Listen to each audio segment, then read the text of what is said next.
Naël, qui ne se souvient de ce prénom, et en même temps du malheureux qui a été tué parce qu'il refusait d'obtempérer.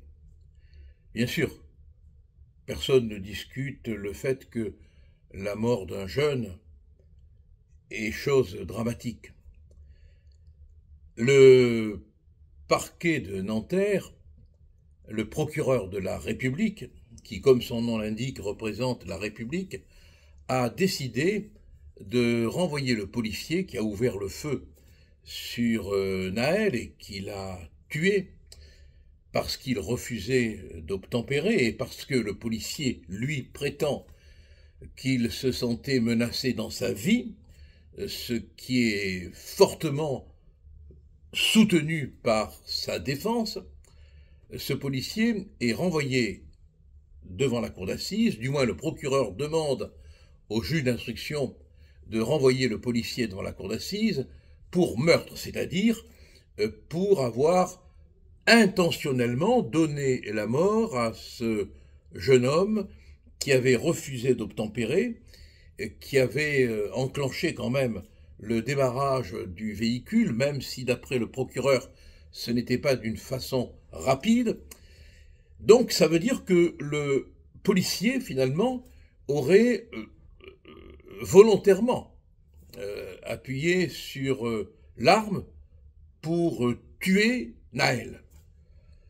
C'est insensé, quoi. Je veux dire, c'est inconcevable. Pour tirer volontairement sur quelqu'un avec la volonté de le tuer, il faut avoir un conflit, il faut avoir un mobile, il faut avoir une raison. Or, ce policier n'avait aucun mobile, aucun motif, aucune raison de tuer sans raison, sans mobile, ce délinquant.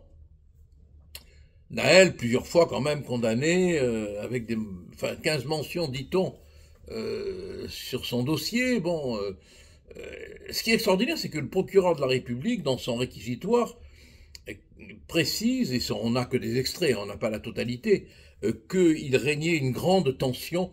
Enfin, c'est l'idée essentielle hein, de la terminologie employée. Il réglait une grande tension à l'intérieur de laquelle le policier n'aurait pas fait preuve du sang-froid nécessaire. Mais comment peut-on savoir, à l'intérieur d'une situation de tension, quel est le sang-froid nécessaire? C'est facile dans un fauteuil, c'est facile quand on est armé d'un stylo, c'est facile quand on se bat contre des feuilles de papier, d'apprécier le sang-froid dont on fait preuve ou dont on devrait faire preuve dans une situation de tension. Mais là, le policier,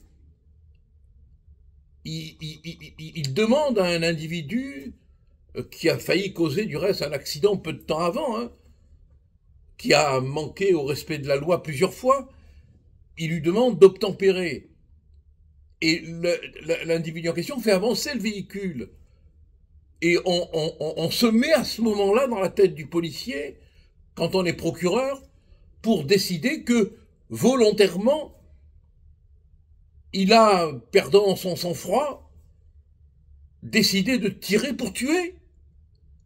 Non, mais je veux dire que le métier de policier devient absolument impossible dans ce pays. Et l'on comprend à ce moment-là les réactions des syndicats.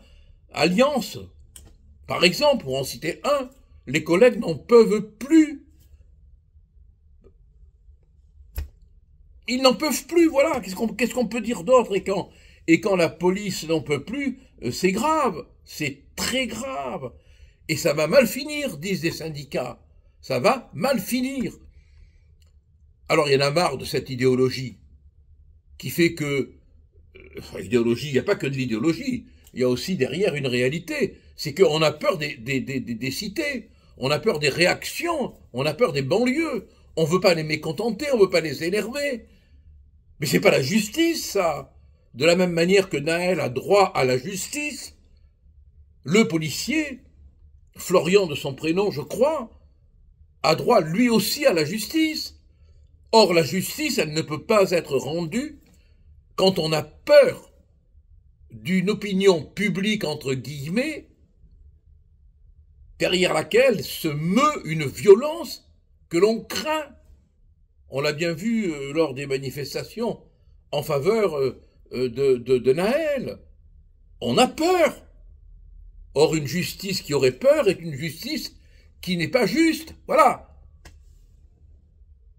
Être policier aujourd'hui, il faut vouloir l'être, parce que c'est un métier devenu impossible. Or, que ferait la République si elle n'avait plus ses policiers, je vous le demande?